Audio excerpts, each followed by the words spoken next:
Hello everyone, welcome back to my channel. So guys, don't fear psychopath FF में explain करने जा रही हूँ। मैंने इससे पहले भी एक बात अपलोड किया था जो काफ़ी शॉर्ट बना था, वो भी एक प्रॉब्लम आ गई थी, वो वीडियो आगे रिकॉर्ड नहीं हो रही थी, इसीलिए मेरा इरादा था मैं पूरा पार्ट एक साथ एक्सप्लेन करूँ, पर खैर जो भी है ठीक है। FF में आगे बढ़ते हैं। हमने लास्ट सीन में देखा था वो पर्सन जो एक डिलीवरी बॉय था मास्क पहने हुए, उसने उसको जो उसके हाथ में रोड था उसे एक हथियार की तरह इस्तेमाल किया। उसकी नोकीली चीज़ वो नीहू सांग के पीठ में घुसाने वाला था, लेकिन ईवो ने चीख कर रोक लिया उसे और कहा रुक जाओ, जो तुम कहोगे मैं करने के लिए तैयार हूँ। उसे मारना मत, मुझे माफ़ कर दो, मेरी गलती है, प्लीज़ उसे मारो मत, वो मर जाएगा अगर तुम ऐसा कुछ करोगे तो। ईवो अपने घुटनों पर आ गया था। ईवो जो अपने नीज़ पर बैठा हुआ था और उससे भीख मांग रहा था कि वो निहो सांग को ना मारे। निहो सांग जो उसे बार बार कह रहा था कि वहाँ से जाओ। अब इस डिलीवरी बॉय को, इस पर्सन को जो एक साइकोपैथ है, उसे गुस्सा आ जाता है। उसने ज़ोर से निहो सांग के मुंह पर लात मार दी, जिससे निहो सांग अनकॉन्शियस हो जाता है और ईवो को देखा और आगे बढ़ने लगा। ईवो जो घुटनों पर था और बहुत डरा हुआ था, वो ईवो के पास आता है और ईवो को कहता है, मेरी जान, तुम्हें इस तरह घुटनों पर नहीं बैठना चाहिए, तुम्हारे घुटने छील भी तो सकते हैं ना, उठो। ईवो ने रोते हुए कहा, उसे मत मारो। मैंने उसे नहीं मारा तुम्हारे कहने पर, लेकिन तुमने गलत किया, तुमने बहुत गलत किया, तुम्हें इसकी सज़ा मिलनी चाहिए। लेकिन कुछ ही देर में पुलिस के सायरन की आवाज़ आई। उसे पता चल गया कि ईवो ने जैसे ही निहो सांग दरवाज़ा खोलने के लिए गया था, पहले ही पुलिस को कॉल कर दी थी। यहाँ पुलिस जैसे ही इंटर होती है, निहो सांग की इतनी बुरी हालत देखकर पुलिस हैरान हो जाती है। सांग ने ईवो की गले पर अपने हाथ से एक नाइफ़ निकाली, जो कि उसके शूज़ में कहीं उसने छुपाई हुई थी, सॉक्स में, और ईवो की गर्दन पर रख दी और पुलिस को कहा, आगे मत आना, नहीं तो मैं इस सुमेखा को मार दूंगा। जैसे ही पुलिस थोड़ी सी घबराई, उसने ईवो के कानों में कहा, तुम्हें लगता है ये मेरा कुछ बिगाड़ पाएंगे? मैं जल्द तुमसे मिलूँगा, और धक्का दे दिया ईवो को। वो वहाँ से अचानक ही भाग गया। खिड़की से कूदने के बाद उसका कोई पता नहीं चला। पुलिस उसके पीछा करने लगी, लेकिन वो पुलिस के हाथ नहीं आया। पुलिस ने सेवली ईवो को घर छोड़ा और निहो सांग को हॉस्पिटल में। ईवो बहुत परेशान है निहो सांग के लिए। ईवो को लगा सारी गलती उसकी है, क्योंकि वो उसके बेस्ट फ्रेंड, जिसका नाम मैंडी था, उसने जब उससे मदद मांगी थी, उसने भी उसे छोड़ दिया था और बिल्कुल भी उसके घर रहने के लिए तैयार नहीं थी। ये तो फिर भी निहो सांग है, जो एक अल्फ़ा है, एक लड़का है चुलबुला सा और हमेशा शर्मीला सा, उसके साथ अच्छे से बात करता है। निहो सांग के बारे में सोच के उसका दिल अंदर से फटा जा रहा था। उसे अफसोस हो रहा था कि उसने निहो सांग को अपनी वजह से इतना ज़्यादा उसकी बॉडी को डैमेज कर दिया। उसकी बॉडी को बहुत ज़्यादा तकलीफ़ हुई। निहो सांग जो हॉस्पिटल में था, अब वो बेटर था। यहाँ ईवो को बहुत डर लग रहा था निहो सांग को लेकर। ईवो ने खुद के ऊपर ब्लैंकेट डाला हुआ था। बाहर बहुत टाइट सिक्योरिटी थी। पुलिस ने चारों तरफ से ईवो के घर को घेर के रखा था। किसी का अंदर आ पाना भी नामुमकिन था। लेकिन ईवो ने जैसे ही आंखें बंद की और अपनी आंखों को खोला, सामने ही एक पर्सन को देखा, जिसने फ़ौरन ईवो के मुंह पर हाथ रखा ताकि ईवो पुलिस तक अपनी आवाज़ पहुंचा ही ना सके। ईवो के मुंह पर हाथ रखते हुए कहा, तुम्हें क्या लगता है ये मेरा कुछ बिगाड़ सकते हैं? बिल्कुल भी नहीं। तुम्हें लगा था कि मैं अंदर नहीं आ पाऊँगा? पता है तुम्हारी पुलिस मेरा कुछ नहीं उखाड़ सकती, कुछ भी नहीं। उसने ईवो के मुंह पर हाथ से टच किया और कहा, तुम्हें लगा था वो नीनी सांग तुम्हें मुझसे बचा लेगा? हाँ, इतना पागल समझा है क्या तुमने? क्या तुम्हें इतना कमज़ोर दिखता हूँ मैं? मैंने उसकी बहुत बुरी हालत कर दी है, वो उतने लायक भी नहीं बचेगा। ईवो की आंखों से आंसू निकल रहे थे। ईवो मुँह से आवाज़ें निकाल रहा था, "उम, उम, उम।" ऐसे ईवो चाहता था कि किसी तरीके से उसकी आवाज़ पुलिस तक पहुंच जाए, लेकिन ऐसा होना बिल्कुल नामुमकिन था। ईवो के मुंह पर उस पर्सन ने इतना कसकर अपने हाथों से टाइटली उसका मुंह बंद किया हुआ था कि उसके गालों पर निशान पड़ चुके थे। उस पर्सन ने ईवो की आंखों में आंखें डालकर देखा। उसका चेहरा मास्क से ढका हुआ था। ईवो ने आज तक उसे पूरी तरीके से नहीं देखा। वो पर्सन जो कि स्माइल करते हुए ईवो के साथ ये आकर लेट जाता है। उसने ईवो के हाथों को पकड़ा और रस्सी से बांधा। फिर उसने अभी तक ईवो के मुंह से हाथ नहीं हटाया था। जैसे उसने हेडबोर्ड से ईवो के हाथ बांधे और बाद में ईवो को देखा और जल्दी से एक बहुत हार्श टेप ली, जिस टेप को ज़्यादातर लोग इस्तेमाल करते हैं किडनैप करते हुए। जब वो लोग एक टेप यूज़ करते हैं, ये वही टेप है। ईवो के मुंह पर उसने हाथ हटाया जिससे ईवो क्या आवाज़ निकाले। ईवो बस 2 सेकंड के लिए एक गहरी सांस लेता है और वो चिल्लाना चाहता था, लेकिन उस पर्सन ने ईवो के मुंह में कुछ टिश्यूज़ डाल दिए और ऊपर से ईवो के मुंह के ऊपर वो टेप भी लगा दी और ईवो की गर्दन से पकड़ते हुए कहा, तुम्हें मना किया था ना मैंने कि किसी भी अल्फ़ा के पास नहीं दिखनी चाहिए। तो मुझे अल्फ़ा क्या, कोई ओमेगा या बीटा भी तुम्हारे पास आए तो मुझे इतना बर्दाश्त नहीं। लेकिन तुम्हें ये कब समझ आता? तुमने फिर से उसी गलती को दोहराया। कितना गलत किया तुमने, पता है तुम्हें? कितना ज़्यादा गलत किया। ईवो ने रोते हुए देखा और कहा, "उम, उम।"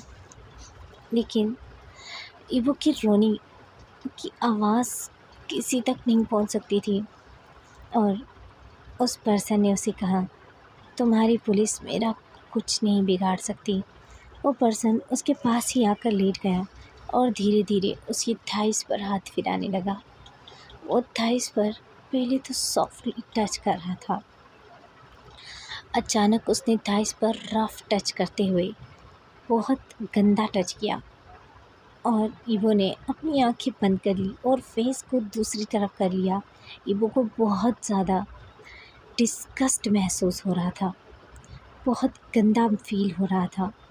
जैसे ही वो उसे टच कर रहा था, उसने ईवो को टच करते हुए ईवो की थाइस के बीच में हाथों को टच किया और कहा, तुम्हें पता है इस सब पर सिर्फ मेरा हक है, जानती हो कितना, सबसे ज़्यादा। लेकिन फिर भी तुम्हें एक बात समझाने पर नहीं समझ आई। ईवो को बहुत दर्द हो रहा था। लास्ट टाइम उसने ईवो को बहुत बुरा मारा था। ईवो के प्राइवेट पार्ट पर बहुत बुरी चोट लगी थी। उसने ईवो की तरफ देखा और कहा, चलो कोई बात नहीं, जो हो गया हम उसे भूल जाते हैं। उसने उस टेप के ऊपर से ही ईवो को किस किया, मतलब कि उसने ऐसे किस की कि ईवो को किस महसूस ना हो पाए। वो टेप थी, उसके ऊपर किस करने का कोई फ़ायदा तो नहीं था, लेकिन ये एक साइकोपैथ है, इसके लिए किसी चीज़ का फ़ायदा या नुकसान कुछ नहीं है। उसके दिल में जो आता है वो वही करता है। ईवो डर से कांप रहा था। इस वक्त वो हेल्पलेस है। उसके पास सारी अपॉर्चुनिटी है, लेकिन फिर भी वो हेल्पलेस है। उसने धीरे धीरे ईवो को बैड टच कर दिया, इतना बुरा टच जो कि ईवो को अंदर से तोड़ रहा था। उसने ईवो की टमी पर हैंड को स्लाइड किया और धीरे धीरे हैंड को ब्रेस्ट तक ले गया और वहाँ टच करते हुए अचानक ईवो के ब्रेस्ट को स्क्वीज़ किया, जिससे ईवो को बहुत पेन होता है। अब उस पर्सन ने ईवो पर चिल्लाते हुए कहा, तुम्हें पता है कितना गुस्सा आ रहा था मुझे तुम्हारी एक एक चीज़ पर। जब मेरा हक है तो तुम उस नुयो सांग के पास क्या करने गए थे, बताओ मुझे। वो उसे कैसे बताए, क्या बताए उसे। वो पर्सन अब ईवो के पास आता है और ईवो की नेक पे किस करते हुए डीपली ब्रीथ लेते हुए स्मेल करता है। वो ईवो की कमर को कस कर अपने पास पकड़ लेता है और जकड़ लेता है ईवो की बॉडी को। उसने ईवो को बहुत ज़्यादा टाइट हग किया हुआ था। उसने ऐसे गले लगाया हुआ था, ईवो की बॉडी को उसकी पूरी बॉडी टच हो रही थी। ईवो को बहुत डिस्गस्टिंग फील हो रहा था, इतना डिस्गस्टिंग, और उसकी आंखों से आंसू निकल रहे थे। अचानक ही ईवो को कुछ बहुत बुरा चुभा। उसने एक नाइफ जो कि ईवो को दिखाते हुए ईवो की थाइस में प्रेस कर दी और कहा, अब चिल्लाओ। ईवो के मुंह से उस टेप को हटा दिया, उसके मुंह से टिश्यू भी निकाल दिए। ईवो को कहा, चिल्लाओ और हेल्प के लिए पुलिस को बुलाओ। ईवो ने रोते हुए उसकी तरफ देखा और कहा, प्लीज़ प्लीज़ ऐसा मत करना, ऐसा मत करना, चिल्लाओ ना। तुम्हारी पुलिस मेरा कुछ नहीं बिगाड़ सकती, और पुलिस के होते हुए भी मैं तुम्हें इतना हेल्पलेस कर दूंगा कि तुम कुछ नहीं कर पाओगी। वो कुछ भी नहीं कर पाओगे। ईवो ने डरते हुए देखा। उसने ईवो की थाइस में उस नाइफ को अभी भी रखा हुआ था और कहा, बताओ तुम मुझसे प्यार करते हो या नहीं। ईवो ने कहा, मुझे नहीं पता तुम कौन हो, तुम्हारी मुझसे क्या दुश्मनी है।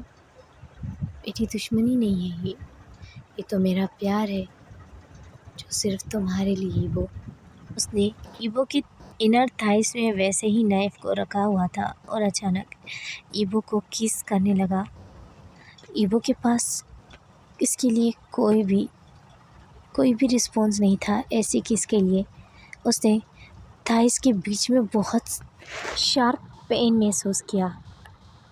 ईवो ने दर्द से आंखें नीचे झुकाकर देखने की कोशिश की, लेकिन इस वक्त वो कैसे अपनी आंखें झुकाकर देख पाता खुद को, क्योंकि ये डेविल उसे किस कर रहा था, ये साइकोपैथ।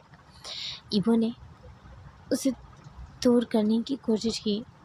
उसने ईवो की तरफ देखा और कहा, अगर तुम मुझे किस का रिस्पॉन्स नहीं दोगे तो यही दर्द मिलेगा।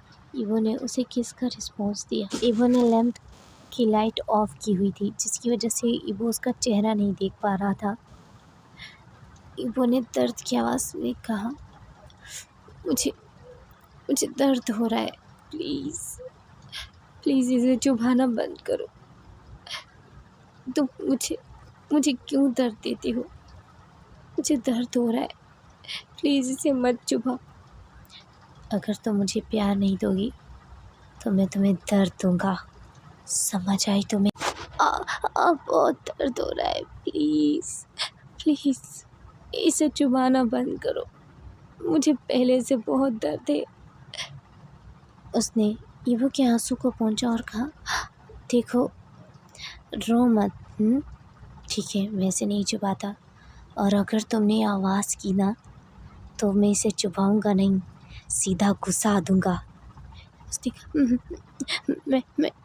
मैं आवाज़ नहीं करूँगा, मैं कोई आवाज़ नहीं करूँगा, प्रॉमिस प्रॉमिस प्रॉमिस। उसने नाइफ को हटाया, लेकिन नहीं, उसने ईवो की कमर के पीछे नाइफ को पकड़ा और बाद में ईवो को कस के गले लगा लिया। ईवो के साथ उसकी बॉडी टच हो रही थी, टॉप टू बॉटम उसकी पूरी बॉडी टच हो रही थी। ईवो को इतना डिस्गस्टिंग कभी फील नहीं हुआ था। उसने अपने लिप्स ईवो की नेक में रखे और सॉफ्टली किस करना स्टार्ट किया। पहले तो वो बहुत ज़्यादा प्यार से किस कर रहा था और बाहर में उसने ईवो को देखा और कहा, पता है तुम्हें दिन रात देखता हूँ मैं, तुम बहुत खूबसूरत हो। ईवो ने कहा, प्लीज़ मुझसे दूर हटो। अगर तुम ऐसा करोगे तो तुम्हें इसके लिए पछताना होगा। उसने ईवो को कहा, तुम्हें क्या लगता है मैं तुम्हारे पास इसीलिए आता हूँ कि तुमसे दूर हट पाऊँ? हाँ।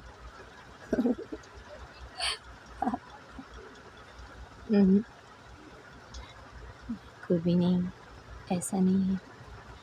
मैं तो तुम्हारे पास इसलिए आता हूँ ताकि तुम्हें महसूस करवा सकूँ कि मैं ही हूँ जिसके लिए तुम्हारा इस दुनिया में आना हुआ है। मैं ही हूँ जिसकी वजह से तुम जिंदा रह सकती हो।